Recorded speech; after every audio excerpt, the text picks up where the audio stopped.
Hey guys, um, my camera's kind of wonky here because I'm actually not at a desk. I'm sitting in my room. Today's day 2, and you should, if you're watching this video, have finished this page and this page because you don't need to watch this video till you've done these pages. On these pages, it asks you to give a trait of the alien in the cartoon and to give details from the cartoon that motivated you, the motivations, the thoughts, the feelings, the words. My first thought when I read the cartoon would be a trait would be that Edmund felt anxious or worried. And my example would be the look. That's my dog, who is also anxious and worried at someone walking by outside, I'm sure. I would give the look on his face as one evidence because he looks like he's scared. And then I would also have said that the question, like asking, what is that? Like implies to me that maybe he feels scared. I'm hoping you came up with something similar and probably some things that were different. I asked you to come up with 2 or 3 there. So that's one, and then 2 reasons go with it. So you might try to think of one more or a third one and a reason. Again, the academic talk, we're talking about a drama. A character is something, someone or something in the story that drives the story along, the character's traits and the character's motivation. So if you haven't done this page, you need to do this page before you do what I'm about to show you next. All right. The story that you're given to read, and the first one is usually pretty simple. It's about 1 page long. It's a play, and it's called The Treasure. You have in plays, if you'll look at the text structure here, you have directions given to the reader to help you visualize what's happening. It tells you the setting, and it says Iris and Gus, her younger brother, stand in a forest, and Iris holds a map. So that as you're reading what's going on, you kind of can visualize where they are. So you have 2 characters. You have Iris and Gus.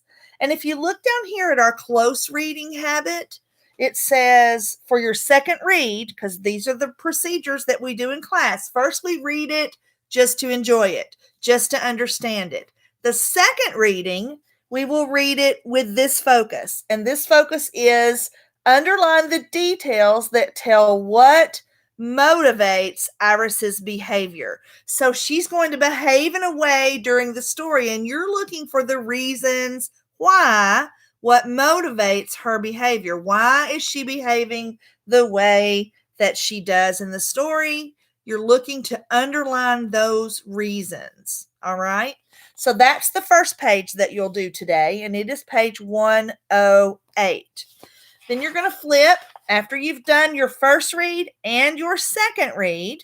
You're going to flip over, and of course we have another graphic organizer that's the same as the one we did with Edmund, but it's focusing on Iris, and you have traits, and then you have reasons or motivations over here for the character Iris. So it says complete the character trait chart to help you describe Iris. And the help says stage directions are clues that help you learn what each character is like. So when you're reading, make sure you read all the pieces, even the pieces that are in the parentheses. They're not part of the play, but they're describing things you need to know about the play, like locations or actions that you need to know they're performing when you read what they're doing.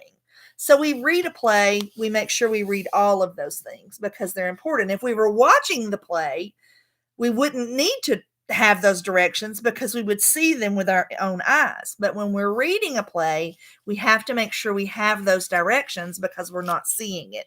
So those things there in the parentheses are to help you see in your mind what you need to see if you were watching someone perform this play. Now, you're going to fill out numbers 1, which is this graphic organizer. You're going to give the traits, and then you're going to give the evidence from the story in a sentence right here with those traits. And as always with these reading packets, that's why I love them. They give you a start here, and then you fill in the missing pieces, because this is our guided practice piece where we do it sort of together. So I'm not there with you, but the packet itself has some guided pieces that you can do even if I'm not there. That's why I chose these for Digital Learning Day too, because they work really well. Number 2, you'll do also on day 2, describe Iris's point. Describe Iris. Point out details in the drama that helped you understand her character traits. Use the chart above to help organize your thoughts. If you want to do a flip grid talking about this and send it to me, because I know you guys have been doing flip grids in library with Miss Wilburn. If you want to create a flip grid for number 2 and share it with me in the comments on day 2 in the Google Classroom, or share it with me via email, leahbible@dadecs.org, I will give you some extra credit points. If you'll talk about Iris, if you'll do this talk on a flip grid video, I'd love to see it. So that's day 2.